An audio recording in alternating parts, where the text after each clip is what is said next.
Good morning बच्चों। Good morning. देखो कई बार ऐसा होता है, मैं शाम को भी गुड मॉर्निंग बोलता हूँ। क्यों? जब जागो तभी सवेरा। ठीक है, तो यहाँ पे क्वेश्चन कई बार तो वैसे मोस्टली अलजेब्रा के जितने भी क्वेश्चन होते हैं, बड़े क्वेश्चंस, लेंथी क्वेश्चन, उनको हम हिट एंड ट्रायल से करते हैं कॉम्पिटिटिव एग्जाम में। लेकिन अगर डिस्क्रिप्टिव एग्जाम है, 9th का 10th का एग्जाम है, तो हमें लिखना पड़ेगा वो। और कई बार ऐसा होता है, कई ऐसे स्ट्रक्चर होते हैं उनके रिजल्ट भी हमें याद होते हैं। ठीक है, तो यहाँ पे हमें ये दे रखा है, क्या दे रखा है ये, और ये कॉम्प्लेक्स का क्वेश्चन है। अगर मुझे बताओ, अगर मैं सिर्फ b प्लस सी को लिखना चाहूँ तो क्या मैं माइनस ए लिख सकता हूँ? ए को मैंने उधर भेज दिया। अगर मैं c प्लस ए को लिखना चाहूँ तो क्या मैं माइनस बी लिख सकता हूँ? और अगर मैं a प्लस बी को लिखना चाहूँ तो मैं माइनस सी लिख सकता हूँ। बिल्कुल लिख सकता हूँ। अब आप इसकी जगह क्या लिख दोगे? माइनस ए का स्क्वायर। इधर क्या लिख दोगे? माइनस बी का स्क्वायर प्लस माइनस सी का स्क्वायर। ओके, और यहाँ पे B c, C A B. अब ये हो गया a का स्क्वायर, b का स्क्वायर और c का स्क्वायर अपॉन में बी ए, सी ए और ए। अगर मैं आपको इतना क्वेश्चन भी दे देता ना, तो आप ओरली करने की कोशिश करना भाई उसको।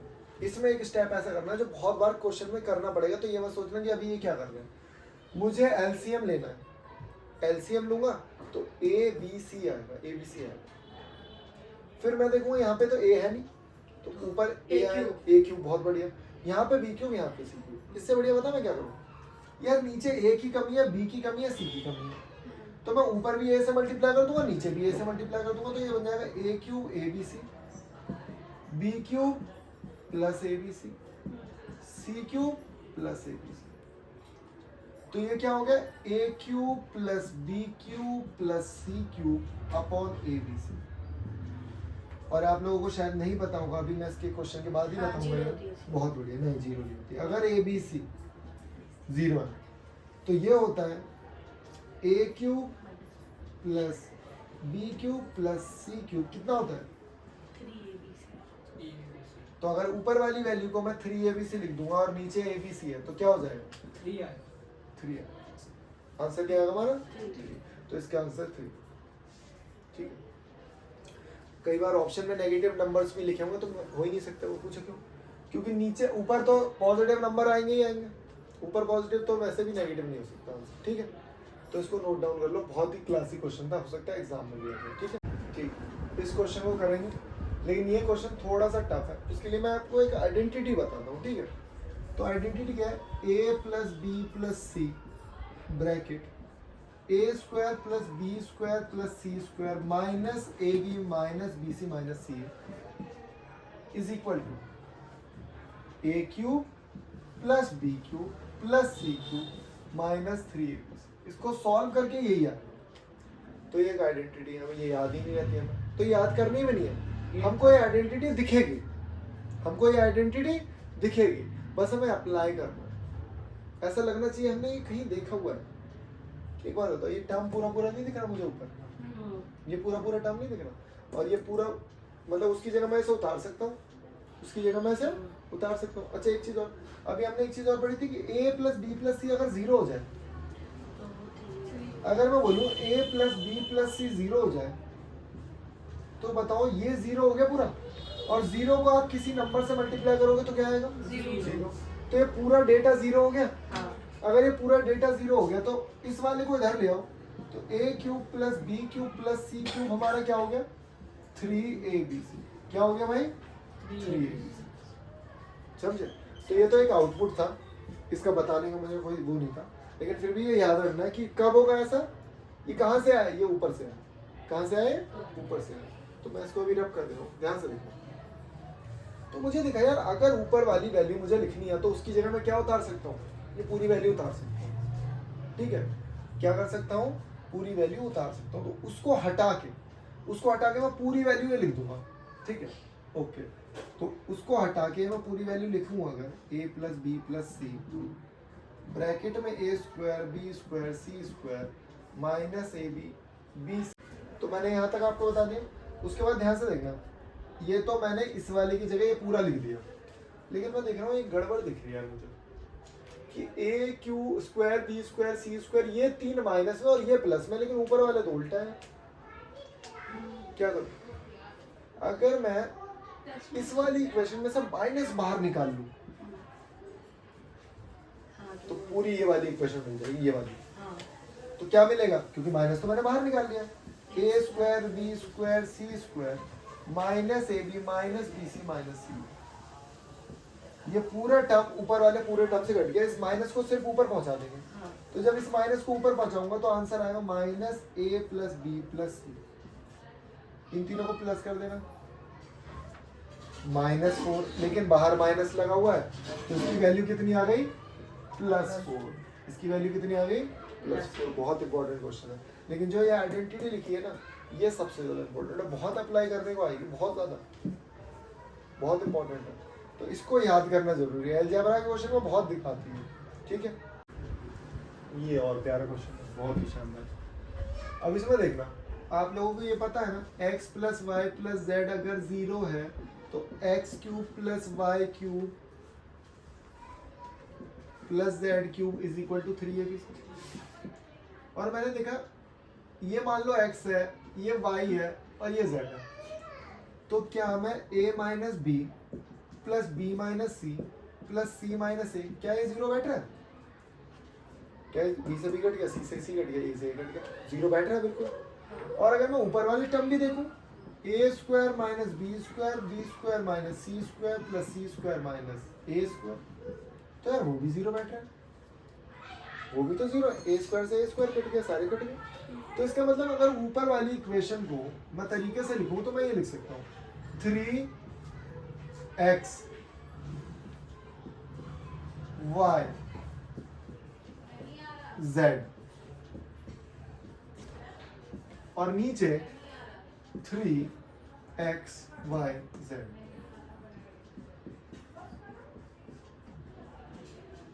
ओके,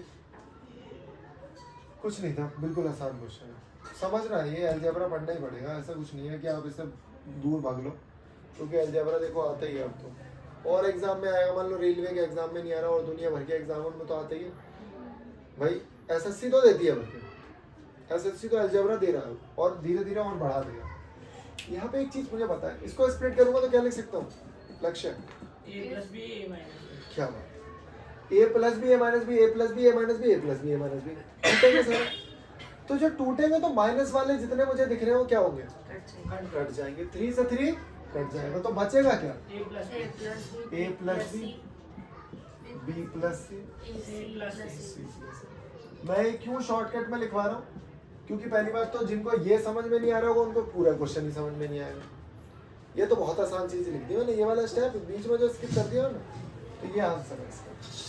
ये a + b a - b b + b - c break कर रहा है और कुछ नहीं, बकवास है। ये पहले भी तो कर सकते थे, पहले नहीं कर सकते थे, क्यूब था ना, पहले क्या दिख रहा है? ऊपर क्यूब है, तो अगर तू ब्रेक करेगा भी तो एक और क्यूब मिलेगा तुझे ऊपर, फिर उसे कैसे ब्रेक करेगा?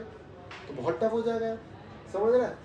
तो ये आइडेंटिटी मुझे लगानी पड़ेगी, क्योंकि मुझे जहां क्यूब दिख गया ना वहां समझ जाओ कि 3abc लग रहा है, बचेगा कुछ नहीं है। ये a का क्यूब, b का क्यूब, c का क्यूब लिखा, 3 टर्म है, इसको ले लो x y z। तो मुझे पता है यार, जब तीनों को ऐड किया ना तो 0 आया, तो इसका मतलब मैं लिख सकता हूँ 3x y z 3x y z x y z। तो इसी को मैंने लिख दिया, हो गया क्वेश्चन। ठीक है, देखो ये क्वेश्चन है, पूछा क्या फिर हमसे? अच्छा ये पूछा होगा, और क्या पूछ लेंगे ज़्यादा से ज़्यादा। ठीक है भाई, हमने एक फॉर्मूला पढ़ा है, ये बचपन में पढ़ा था 5th क्लास में, है ना? a² + b² + c² + 2ab bc ca। Okay जी, बताओ ये क्या? ओरली करेंगे। 9 का स्क्वायर 81। ये नहीं पता, बताओ यहाँ पे क्या लिखूंगा? दे रखा है 26। 52 को माइनस करो इसमें से जल्दी से। 29। इतनी तेज। 29 इज द करेक्ट आंसर। बहुत ही शानदार। ठीक है, बस ये फॉर्मूला याद रखना, ये वाला, ये तो आता है, ऐसे क्वेश्चन मिलेंगे। एक और हलवा क्वेश्चन बहुत ही शानदार। अरे इसका तो फॉर्मूला याद है हमें, होल क्यूब का। देखिए x cube plus y cube plus 3xy और x प्लस वाई, जो वैल्यू है जल्दी से पुट करेंगे। यहाँ पे क्या लिख दूँ 12। और पता है, देखना ध्यान से, कई बच्चे क्या करेंगे और मैं उनको, 1728 हाँ वैसे तो तुम्हें 12 का क्यूब याद है, x और y की वैल्यू कितनी है 27 और x और y कितना है 12। अब उन वैल्यू को मैं इधर लेके आऊंगा, ठीक है। तो कई बच्चों को 12 की क्यूब याद है, उनको इधर लेके आ दो, ऐसे लिखो सीधे, इन दोनों को मल्टीप्लाई कर दो, 81 इंटू 12, और ये मुझे चाहिए। वैसे तो जो भी आंसर हो 12 का मल्टीपल होगा, पूछो कैसे। ये मैंने लिखा 12 बाहर, 12 स्क्वायर 81, 12 का स्क्वायर 144, माइनस क्या रहेगा कोई जल्दी से हाँ भैया करो। 63 63 इंटू 12 मल्टीप्लाई मैं ही कर देता हूँ, 756। मुझे बस 12 का क्यूब देख, मुझे बस 12 का फैक्टर देखना था, और कोई नहीं होगा ऑप्शन में 12 का फैक्टर, पक्का कह रहा हूँ। कल जो टॉपिक करेंगे डिजिटल सम। कल क्या करेंगे, डिजिटल सम। हम लोग अभी तक सीख रहे हैं कि जब हमारे नॉर्मल क्वेश्चन आते हैं डिविजिबिलिटी, तभी हम अप्लाई करते हैं। दुनिया भर के क्वेश्चन में डिविजिबिलिटी, डिजिटल सम अप्लाई होता है, तो हाँ डिविजिबिलिटी का पार्ट है, ठीक है। तो कल उसकी एडवांस का लेक्चर मैं बनाऊंगा, बहुत ही बढ़िया होगा, ठीक है। इसको उतार, ये वाला क्वेश्चन, इस क्वेश्चन को कैसे करूँगा, पता मैं कैसे करता हूँ इस क्वेश्चन को, अगर एमसीक्यू में आ जाए हिट एंड ट्रायल से कोई भी 2 नंबर उठा लो यहाँ से, बाकी मैं बता रहा हूँ इसको वैसे कैसे किया जाएगा। ए माइनस बी का क्यूब, तो ए का क्यूब माइनस बी का cube minus 3xy, sorry a b और ए माइनस, ये मिलता मुझे।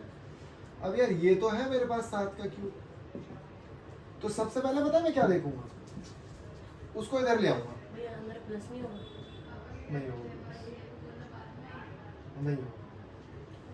3 ए बी पता है मुझे, बस यही तो लफड़ा होगा, ए बी नहीं पता, ये कितना है 7। इसका मतलब जो भी आंसर होगा 7 का फैक्टर होगा, क्योंकि वो उठ के जब यहाँ आएगा तो आंसर 7 कॉमन ले सकता हूँ मैं, 7 में कॉमन ले सकता हूँ। लेकिन अगर ए बी नहीं पता तो उसके लिए भी इसमें क्लू दिया होगा।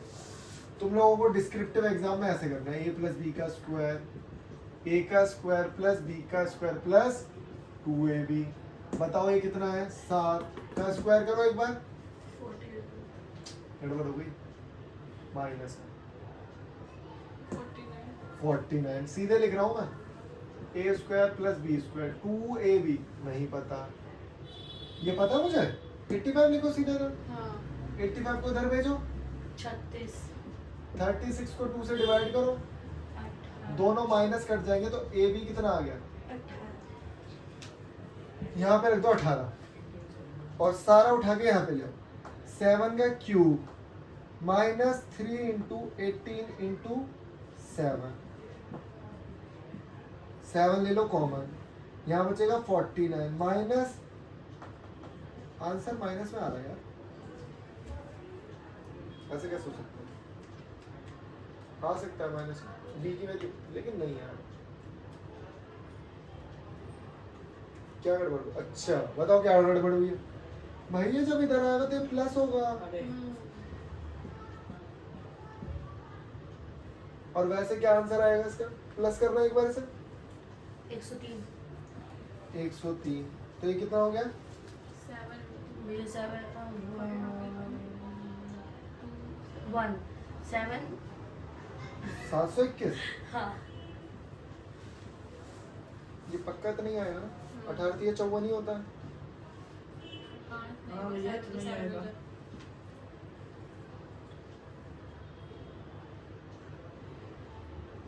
अच्छा लेकिन मुझे कुछ और लग रहा है। अगर हम हिट एंड ट्रायल से कर रहे हैं तो क्या कर रहे हैं, हिट एंड ट्रायल से हमने नंबर क्या लिए थे हाँ ठीक है आंसर। क्या लिए थे नंबर बताओ। अरे भाई बहुत ज्यादा कुटाई होने वाली है तुम्हारी बेटा। दो नंबरों का स्क्वायर ये है, तो इसका मतलब दोनों नंबर किससे छोटे होंगे? 10 से नहीं 8 से 10 छोटे के होंगे। स्क्वायर से छोटे 9 के स्क्वायर से छोटे होंगे। 9 के आसपास के हो सकते हैं। हाँ तो बताओ दो नंबर बताओ जिनका डिफरेंस हो 7 और दोनों का स्क्वायर जोड़ के आए 81। बहुत आसान है। 9 2 9 2 क्या बात है, शानदार। 9 का स्क्वायर और 2 का स्क्वायर 4 हाँ 9 माइनस 2 7, तो 9 का क्यूब कितना? 729 माइनस 8 11। बढ़िया क्वेश्चन। हमें तो ओरल ही करना होता है यार। तुम्हारे पेपर में डिस्क्रिप्टिव आया ना, तो तुम डिस्क्रिप्टिव करो, ओरल वाले देखो। हिट एंड ट्रायल से ही करने होते हैं।